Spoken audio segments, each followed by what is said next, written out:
Holidays are coming. Not so many people playing the video game. More people are shopping for presents. Hopefully one of those is for me. So instead we're going to do something a little bit different. Usually I cover games from probably the top 50 or so players in the game, and this time I'll be covering just a regular old game.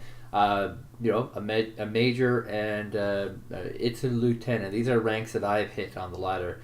And I believe this is from the economy tournament. I can't be quoted on that, but I feel like this is from the economy tournament. Judging by the fact that this is an economy game. But having said that, maybe it'll be a good game. I haven't screened this one. I usually try to screen to make sure it's actually a decent game. We'll have to see. But regardless, in the blue we have Jamesosr. Jamesosr. ANZ hashtag. So he's obviously from either Australia or New Zealand. Probably New Zealand. And his opponent in the red is Rainbow Dash. Name sounds familiar, rings a bell. Probably played against him. I doubt that I've casted a game with him before. So this is a new both of these players to the channel. So this is a very, very, very broad map. It's one of my favorite for 1v1. A lot of people hate this for 1v1 because of how freaking big it is. If you do not have a mechanized or motorized deck on this map, you are going to be in a lot of trouble because there are ridiculous numbers of towns here. Now, one way to avoid these, of course, is by going with something a little more airborne approach. And by flying in airborne units, you can go ahead and capture these towns very, very quickly, eradicate large numbers, and move past the demarcation line. And the demarcation line for this is a little bit wonky. There is a river here that kind of cuts it in half, and that slides here. But then we get to Foxtrot, and then it ends up being the road that becomes important. This gets a slight advantage if you are, in fact, a NATO player, just because the road, this path here is completely all blocked from vision. There's no way to snipe these guys as they come forward, and there's just huge line of sight. So every single time, NATO should be able to push slightly further than Pact, which is completely opposite of what the game design actually is. It's very, very difficult to play this map without mechanized or motorized because there's no open areas, so tanks will not do very well on this map at all. You're probably going to need a lot of bombers to get rid of those infantry, and very few other unit types can actually do anything here. And so Rainbow Dash, he's got some napalm infantry here. These could be VDVs.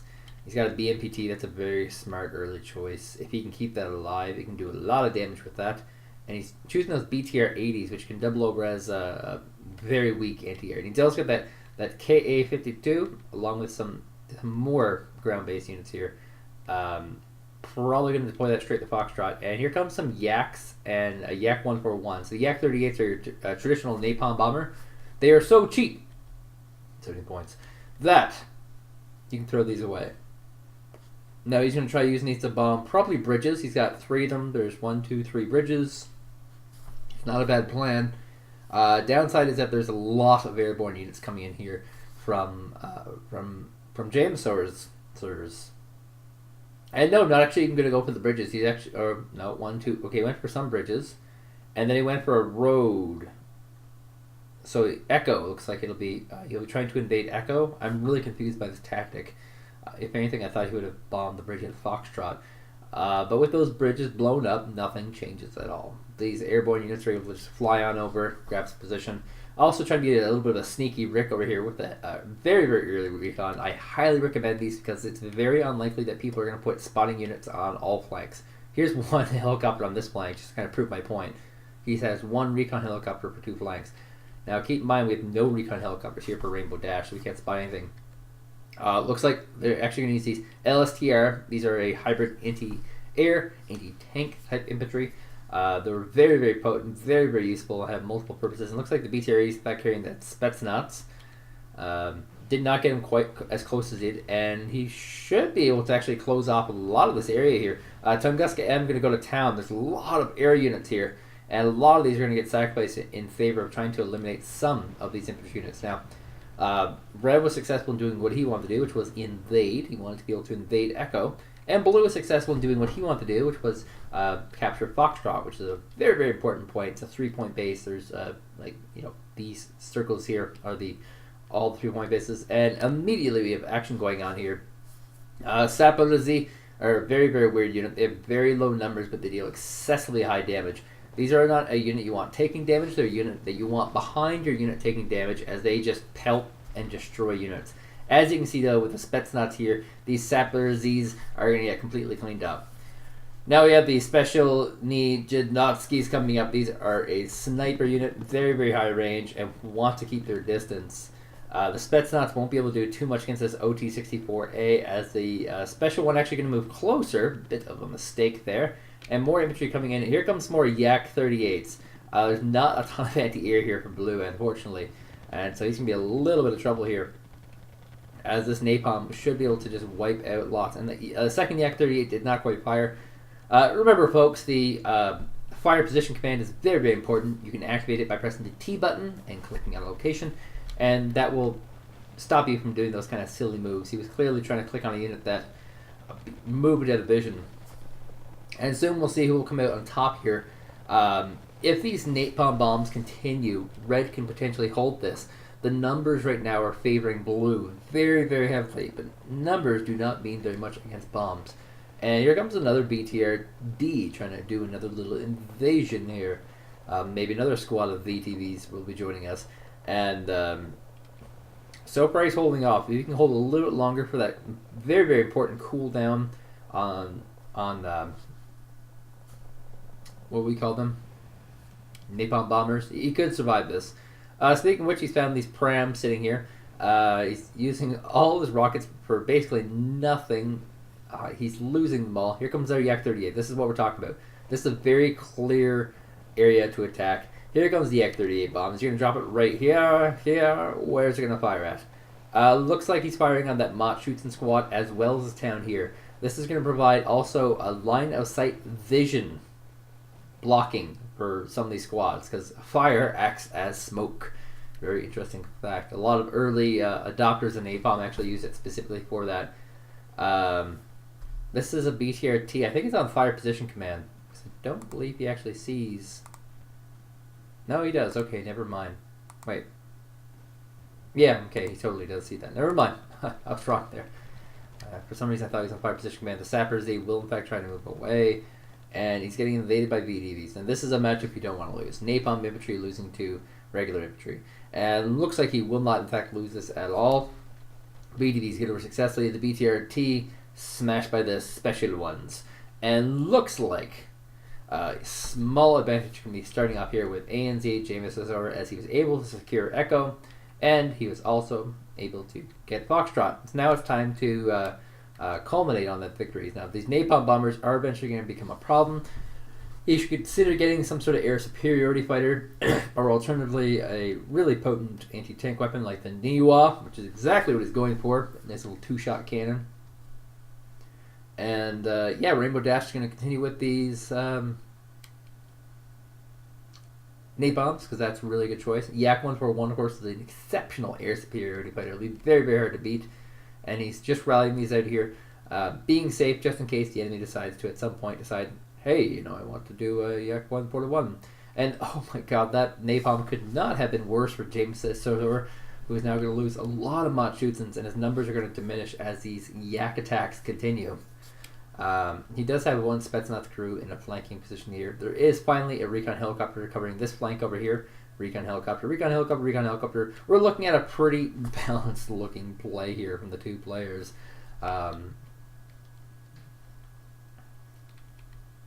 Looks like another invasion's happening here.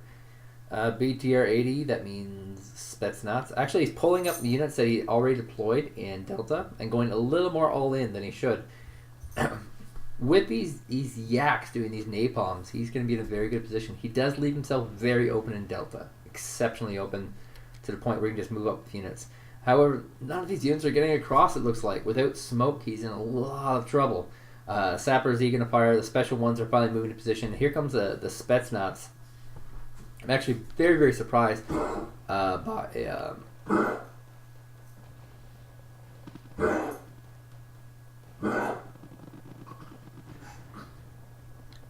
Actually, very surprised by Rainbow Dash for not getting a mortar or a artillery out to try and stop these. And now he has Delta wide open, and infantry can just easily walk across. He's probably not going to, because if someone's pushing, generally speaking, you can take a pretty good advantage from that. Instead, what we're seeing from Jamesosr is he's going to rally lots of commands, which is a good choice, and he's going to be able to get a pretty solid income advantage from this. And what approach he decides to take with this is going to be very questionable. Having said that, he's moving a command into what is basically an empty base. This is easily going to be the worst mistake of his life. We have one two-man squad spotting this entire flank here. That was spotted. Here comes the Yak 38. This is the spotting unit, by the way, the one helicopter here. And there is a way to actually dodge these. It looks like the Yak 38 still in the fire position command. And will the LSDR get the kills? No, but the Niwa does. Give that guy some fresh supplies. And the more of those napalms he kills, the more Rainbow Dash's advantage will be also killed. Currently, he has a slight advantage in income, but that could be removed very quickly as more and more commands are getting pushed out here by Jamesosr. And there's actually not a lot of units on the map here for really either player, and Rainbow Dash is going to be relying very, very heavily on these bombers to try and diminish the numbers of Jamesosr and trying to force him to spend extra income that he would otherwise not. And yeah, it looks like we're going to see an anti-raider plane flying here. It's going to get the Niwa. Did not have its guns turned off. The LSDR did not have any weapons, and there is a second Niwa, which actually gets the kill. That's a little bit brutal. There goes the anti-radar bomber, and one hit point left on that Yak as he narrowly escapes life-death situations. So there will be relatively soon a pretty awesome income advantage here for Jamesosr, as he will have Foxtrot and he will also have Echo. However, maybe not so fast. In comes the Spetsnaz squads, and Spetsnaz squads in towns are pretty unstoppable. Yes, they are pretty unstoppable, especially these BTR-80s, which have that awesome Autocannon that can deal ridiculous amounts of damage. And these special ones, yeah, they're kind of running out of ammunition here. Only 5 anti-tank shots left on them.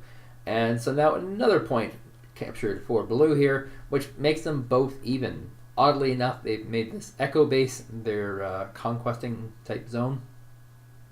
As the Spetsnaz grew from Rainbow Dash is moving in position, there is tons waiting for him there. There's a special one, there are 2 vehicles, there's a BWR-1D, which is like an anti-recon vehicle. And my mistake, these are not Spetsnazes, these are Motul Strilikis. Not as solid a position with the Spetsnaz, but with the Motul Strilikis, he will be able to deal pretty fast anti-tank damage. But moving into these special ones will be very problematic. He still has a couple of Yaks left that he can use, but there's another 40 infantry moving up here, so it'll have to be pretty fast. Now, as Jamesosr gets closer to securing this location, he'll be able to move a command in here and get an indefinite lead. He has currently a pretty sizable income lead, but that can all be thrown away pretty quickly. So the Motul Strilikis are in play. Getting rid of these special ones will be a big deal because they do have the sniper rifle. And Mott Schützens will be coming in to reinforce. Motul Strilikis actually jumping on top of them so they can get the vehicle kills. Interesting. And BTR-80 is going to swing around the side here, try and get rid of these SPU 70s, which, you know, this is relatively even-ish of an engagement. BTR-80 is going to have a slight advantage. These Mott Schützens are actually probably going to get rid of these Motul Strilikis with absolutely no threat at all, because as you can see, the Motul Strilikis aren't actually even firing right now. Even though they're directly on top, they're not firing for whatever reason. More infantry getting stringed in here by Rainbow Dash. He is going to have to do something. This bomber approach that he was using wasn't working too badly. It looks like the Spetsnaz crew got pushed off by the special ones, so better luck next time, I guess. Maybe a wider flank or something along those lines. And VDBs and Motul Strilikis surrounding a group of Matschutzens, and the Matschutzens should finally go down. With the support of these Matschutzens, this BTR 80 has them made into patty cakes, and as you can see, like the SPU 70 was actually on its way down here, but alas, Matschutzen's anti-tank support very superior, and now the SPU 70 can turn his guns to help support this Matschutzen and eliminate some of these Motostrelki infantries here. But more and more are getting rallied in here. Rainbow Dash should probably just invest another 200 in units and try and break, because a 3-point base will be very valuable. And actually, whoa, this is a little bit wonky. He's going to move in a 100-point command to take this base before he had the base.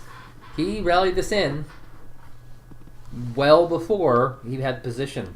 If this would have failed, he would have just had an extra command. That is ballsy, people. And he also has some rocket pods here, which you can use to help deal with the infantry. Generally speaking, with numbers these low, you should probably turn these off. Strop 2 kind of moving into the side here to try and push them away. But now with the command in place, this is turning a little bit wonky, people. And he's going to position it just on the border, on the edge of this little forest here, barely within the border. And here comes a bomber right away.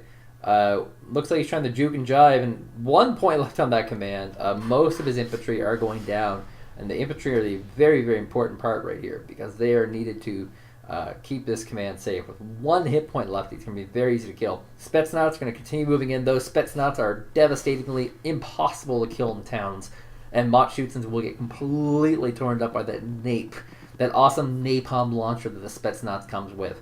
T-72A is going to come in and try and support. There's a special one to try and fend them off. And they're basically invisible snipers right now. If the Spetsnaz can get a little bit closer, they can get wiped out pretty easily. And here comes that bomber again. He's going to bomb what, the tanks?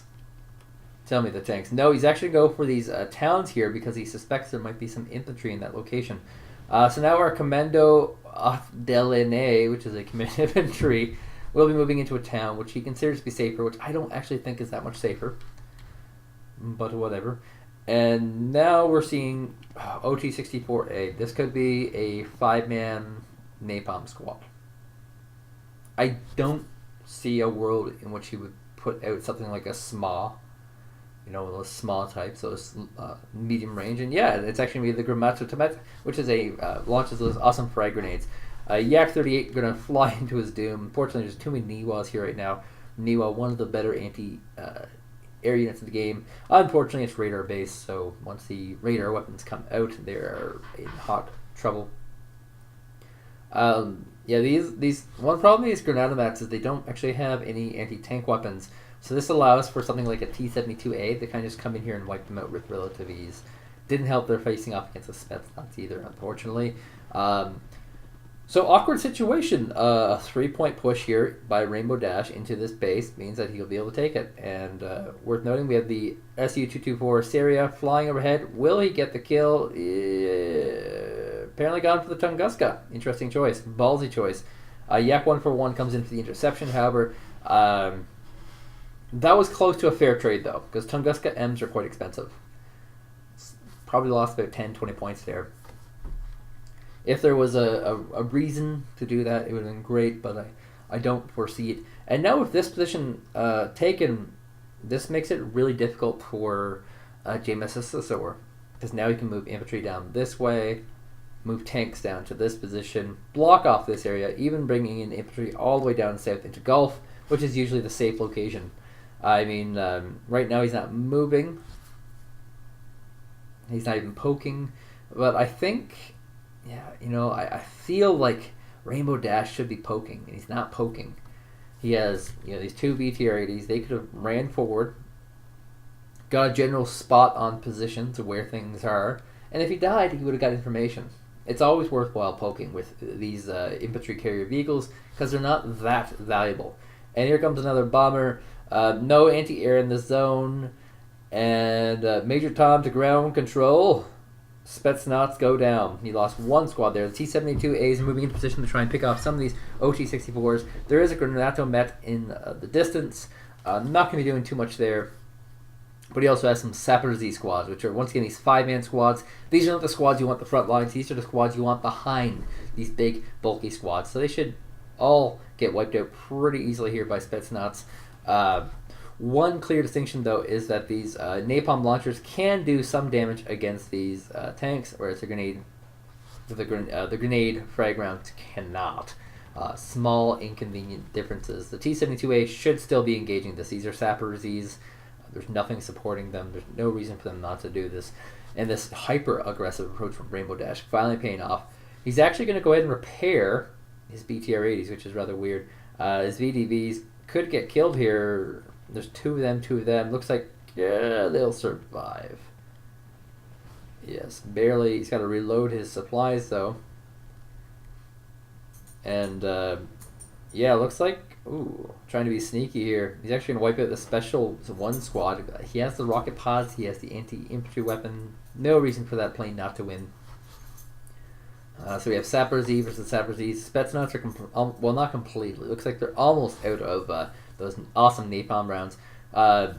Good choice here. Supply vehicle coming in to reinforce these VDVs. Note, they're almost max veterancy, and pulling back a lot of his infantry and healing up a lot of his infantry will be very, very valuable to him.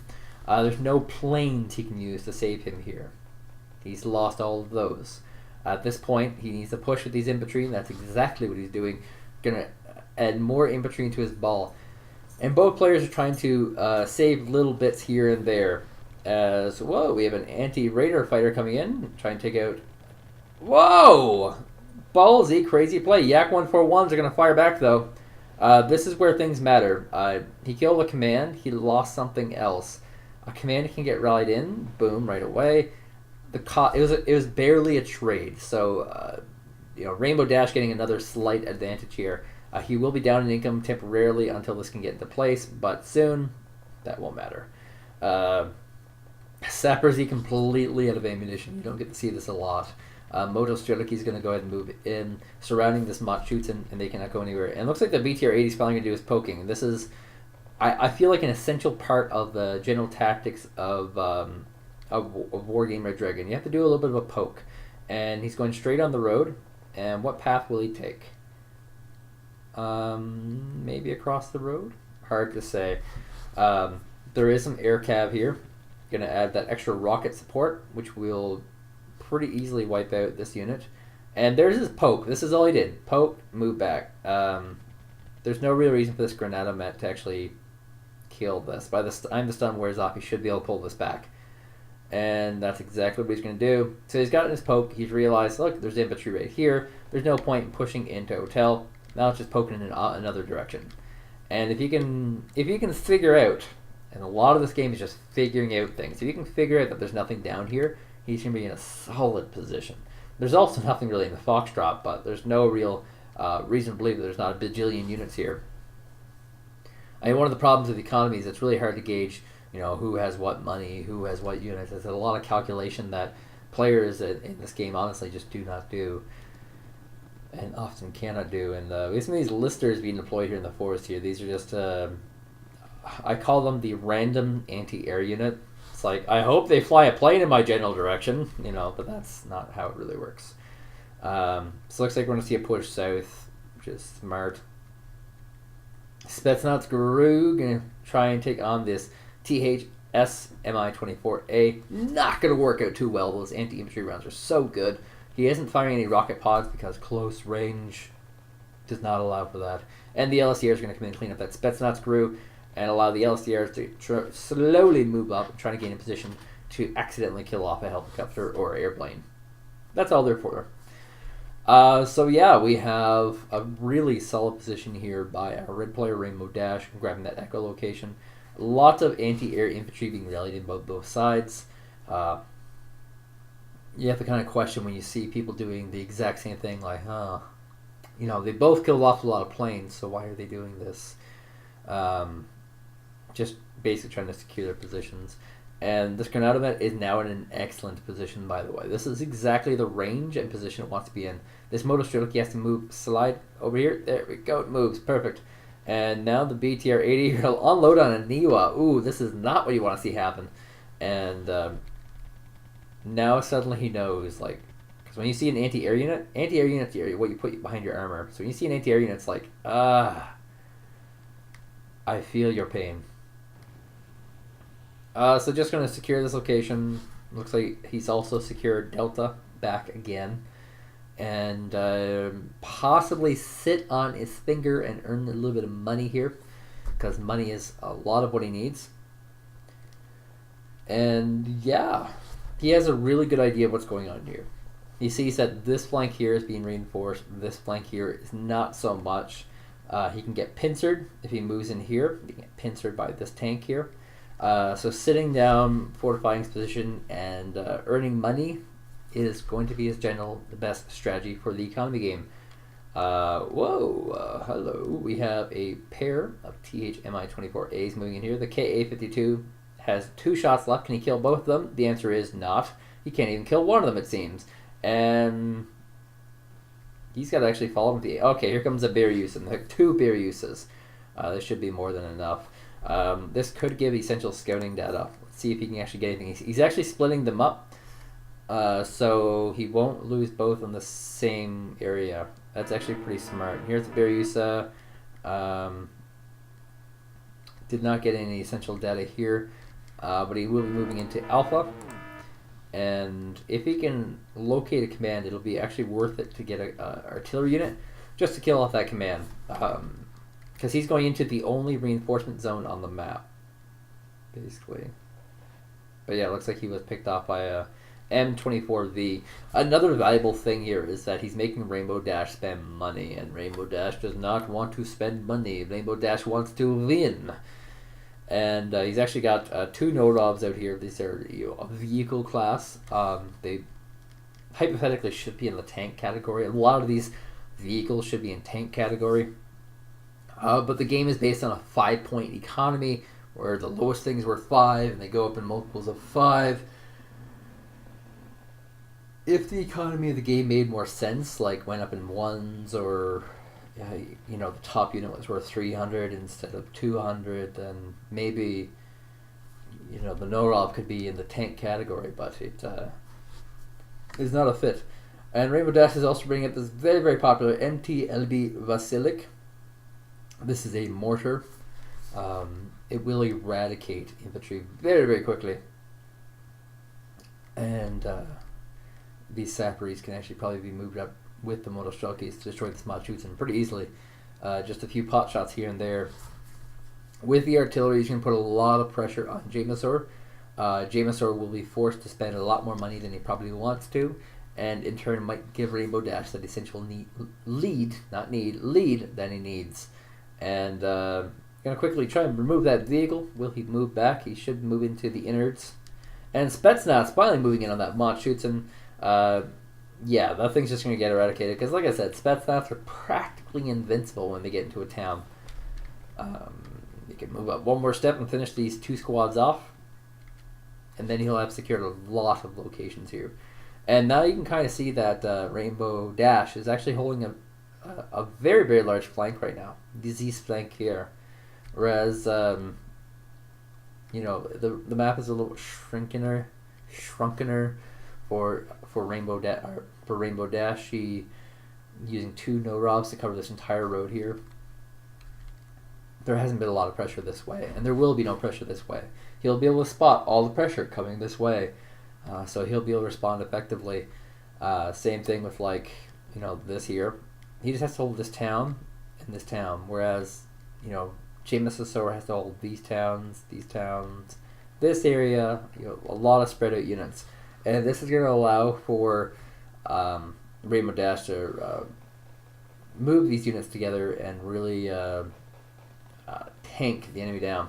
So Spetsnaz is going to quickly get rid of these Commandosis. They're so freaking good.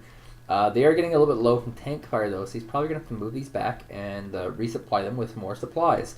I don't think he has a fob, does he? No, he does not. But on that side, Jamesosr isn't using it. So it's a risky investment. That was 75 points he could use right now. And whoa, we have smoke going down. Could that mean an invasion? There are 2 napalm infantry. Now keep in mind, there's actually not that much here. There's 4 anti-air infantry. There's 1 LSTR squad. So the BTR-80 is going to be leading the charge. There's going to be 1 amphibious unit coming across the river here. This is the BTR-D.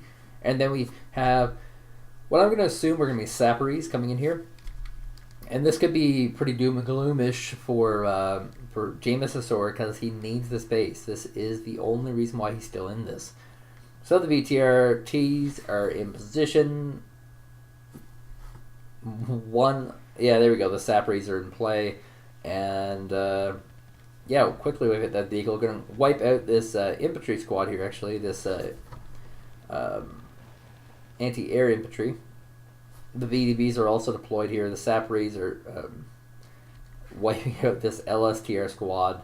Looks like he's going to keep these guys alive for now. Here comes a Sokol. The Sokol does have a gun on it. There's no anti-air in the area, so he should be able to take out at least the VDBs.